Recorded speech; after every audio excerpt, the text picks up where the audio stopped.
Hello and welcome to this Tuesday's, this Tuesday's morning market briefing.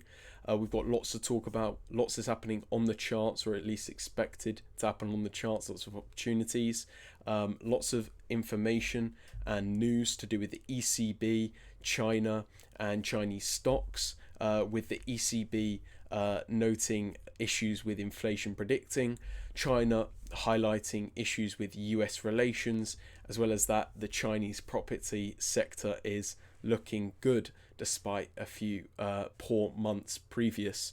But we'll get straight into it. The first article to talk about mainly is to do with the ECB.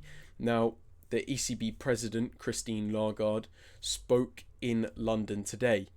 And one of her key points, as this article shows, is that the central banks need to restore inflation trust with the public in relation to inflation predicting. Now, she noted that the ECB must explain why its forecasts are sometimes wrong and the limits of predictions.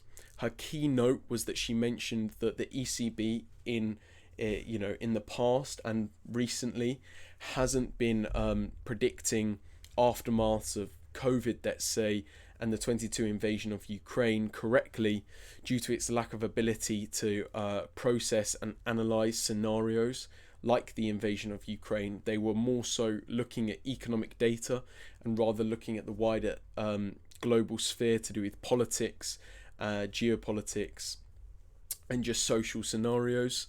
And so she noted the issues around just looking at the economic data and not looking at what's actually going on in the world. She also spoke about how communication and understanding is essential to rebuilding trust after 2022, with 40% saying they did not trust the ECB in the Eurozone, whilst that is below the 46% which do trust the ECB. It still shows this large disconnect between the financial institutions, the central bank, and the wider public. And so she was able to kind of recognize that and say that this needs to improve if the central bank is going to have success with convincing the public that inflation's not going to be this long-term issue that's going to stay with Europe.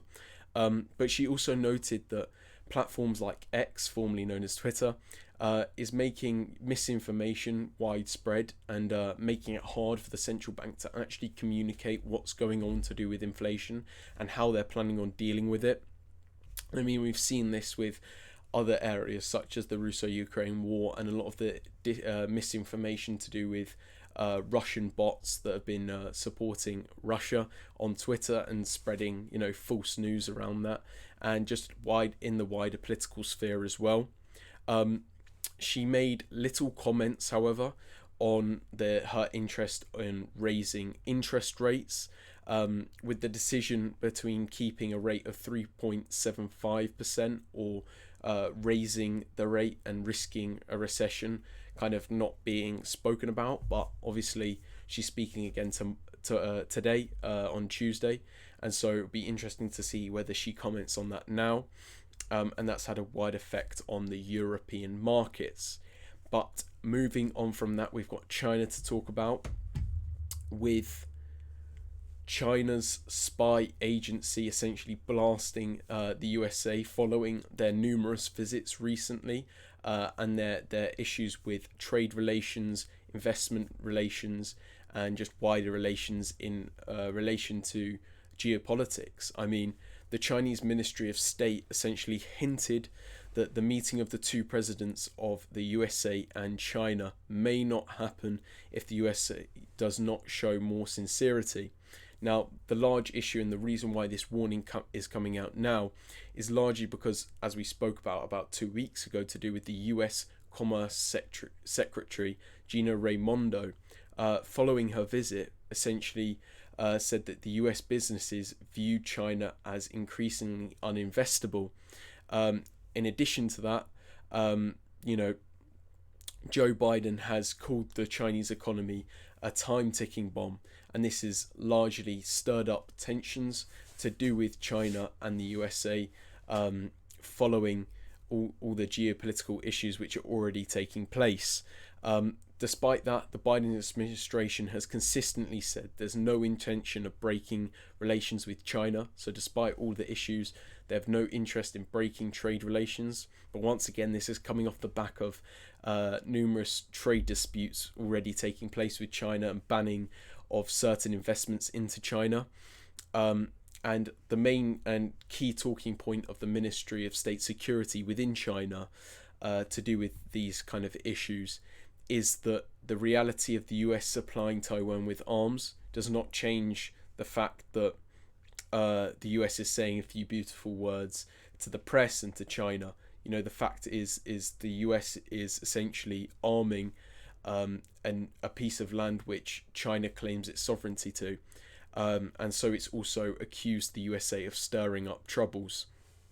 And this is in the era where Washington has also promised to punish officials for inhumane treatment of the 1 million Tibetan children which are being assimilated into Chinese boarding schools. And so it'll be interesting to see how the dollar and the yuan will play off this, and also whether Chinese stocks will react to this negatively, and likewise for the US stocks with relations worsening. But ultimately, a large part of the issue with the US investing in China is still the random fines, police raids on offices, and new espionage and data laws. And until that can kind of be lifted, the US is basically saying that the US businesses don't want to move there or do anything with China. And so it'll be interesting to watch this play out. So keep your eyes on China and US relations. But moving on for that, we're staying on China, but more so talking about their stocks. So coming out of today, of Monday, Chinese stocks jumped on Monday after Beijing amped up efforts to reinvigorate the country's ailing property sector. Now, we spoke about on Sunday or Monday, if you watched the video then, that China's property sector has been struggling. A lot of people have had money in the property sector, and it's seemingly been failing with any attempts to mess with demand, which is already very weak, kind of failing. But ultimately, Beijing has announced numerous policies to allow a dozen of China's largest cities to reduce down payments for home buyers, and in also encouraging lenders to cut interest rates on mortgages. Now, this has, of course, allowed Beijing's property stocks to rise with a lot more optimism coming into the failing property market now. And European stocks rallied, faded on the fears of Eurozone interest rate rises. So they initially rose in line with Chinese property stocks rising, but have fallen off after what I spoke about with the ECB. Now the CSI 300 index of Shanghai and Shenzhen listed stocks closed 1.5% higher in relation to these announcements of subsidies and policies to increase failing demand within the property sector. And a notable property company with index which has been on the rise since this was announced is the Hang Seng Mainland Properties Index, which advanced 8.2% following the announcement. As well as that, developers such as China Resources Land and Longfor Group were up 10%. And obviously, the property sector has struggled due to weak demand after COVID, and the warning that essentially new home sales could fall 15%, which would largely damage the property sector, which China largely relies on, or at least the consumers of China largely rely on. Now, the Chinese more positive news for China, which has helped this rally, is Chinese property sector developer Country Garden has also surged 14% after they gained approval from its creditors to restructure a bond payment of $550 million that has been set to mature on Saturday. So essentially, Country Garden is seen as a gauge for the health of the Chinese property sector and has been missing payments, and as a result had triggered a broader sector sell-off as they worried there would be a default of payment. And so all this kind of positive news for the Chinese property sector created this surge in Chinese stocks and property companies. And so keep your eye on on the Chinese property sector and how those stocks might move coming into the rest of this week. The European markets also made initial gains, as I said, but reversed after the president of the ECB avoided hinting at the future of Eurozone interest rates. But now it's Tuesday. Keep an eye on whether the president of the ECB makes any different comments to do with interest rates, and see if you can get a trade in there. And coming off the back of this lack of communication to do with whether rates would be raised or kept the same, the 10-year German bunds have gone from 0.03% percentage points to 2.58% in their yields, and this is obviously because yields are the inverse. Yields go up when prices fall, and so this kind of lack of communication saw the prices of the German bunds fall, and as a result, the yields have gone up. In addition to that, the US dollar has lost 0.2% coming off the back of the employment data that came out last week, which is showing that possibly the rates may not be increased in the US by the Fed. But moving on from that, let's have a look at the charts. Let's just get up the charts quickly. Sorry. But what's to talk about? Well, we had Labor Day yesterday on Monday, and so the US markets weren't open, but the employment data from last week still rings true, and that will be greatly affecting the markets today. So keep your eye on all the US indices. It'll be interesting to see, coming off the back of positive employment data, and in data which is hinting to a less likely rate hike. The US indices may push to higher levels of resistance, like I've shown here on the US 30, and likewise on the Nasdaq, which is kind of reaching an area of resistance. But it'll be interesting to see whether it can break its previous highs in July, following that strong employment data. And the same thing for the S&P. We've got this area of resistance up here from the latest highs in July, and so it'll be interesting off the back of that employment data to see whether it can move up there. Now, as for dollar opportunities, as I said before, it saw a fall following the employment data, and the likelihood of rates not going up as predicted before in September, and more likely now to take place in November or not at all, could cause the dollar to move down, as if you're getting less for your money in the bank, you're less likely to keep it in the bank, and so you're more likely to spend it, and so the dollar will come down. In relation to that, it'll be interesting to see whether now the dollar will fall from this level of 104.1, or whether it will actually, despite the news, break higher, based on other sentiments, break higher than these highs made in August. Now, with these opportunities to do with the dollar, it's important to look at the most interesting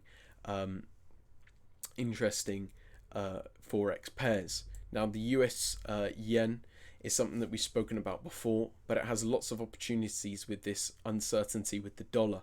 Now, we've got good reason to take a short here, with high levels of resistance from prior highs in August, and that's been tested again in numerous times in August, and a failed breakout above it also in August.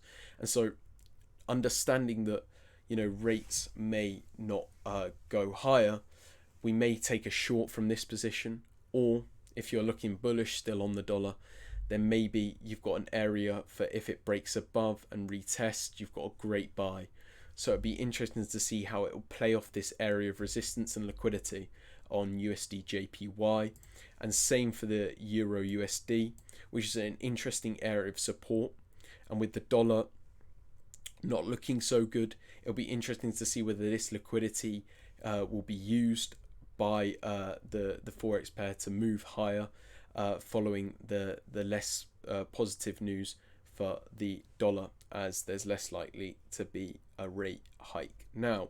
But moving on from that, we've also got GBP JPY. As I said yesterday, this is a pair that I'm currently involved in, and we've got lots of data coming out tomorrow to do with retail sales and service expansion in the UK, as well as household spending in Japan. So it'll be interesting to see how GBP JPY will play off that medium significance data that's coming out today. Moving on from that, keep an eye on gold, obviously, with these movements to do with the dollar, as well as any talks with the ECB, any talks about rate increases, or in any significant country such as Britain, the EU, or the USA is obviously going to have an effect on gold. So it's looking to see how you can play gold in line with that. And the last kind of financial product to talk about, which has a lot of opportunity, I see, is US oil, which is in this interesting spot. As we spoke about, it's been very bullish since the 24th of August. However, now it's kind of broken above these highs. It's seemingly consolidating. And so it will be interesting to see whether now we'll see a retracement from that area to one of these Fibonacci zones, which has a high level of liquidity. I've noted here the 23.6% level, as well as the 38.2% level. These are two areas with great areas of support with lots of liquidity. And so it'll be interesting to see whether oil will play off that and continue a rally higher, as it broke out of this downward trend, and now it's looking like it's got a pretty strong rally, but it's just looking for some liquidity now. But that's it for the charts. We can now move on to what's coming this week. And the main things to note, we're not coming this week, sorry, coming today, sorry about that, is British retail sales, as I spoke about with GBP JPY. British retail sales is coming out, as well as British services output data. Along with that, Japanese household spending is also coming out. Along with that, Chinese business activity is coming out. And so it'll be interesting, now we've spoken about the property sector and the waning US relations, and coming off the back of last week, the issues with the Chinese economy. And so all this data to do with China is really pivotal in terms of seeing how the yuan will react, as well as any Chinese stocks. We've also got the Aussie bank rate decision, which has got a high level of importance, so keep an eye on that if you're trading any AU pairs. And we've also, as I said before, got the last part of the ECB President Lagarde speech, as well as lots of European services output data and the British services output data. And also we've got the ECB bank rate predictions from the consumers and financial institutions. So keep an eye on that if you're trading euro, because obviously that's playing into a lot of how any euro pairs are being priced in. And finally, we've got the US factory orders data coming out. So it's a lot to talk about today.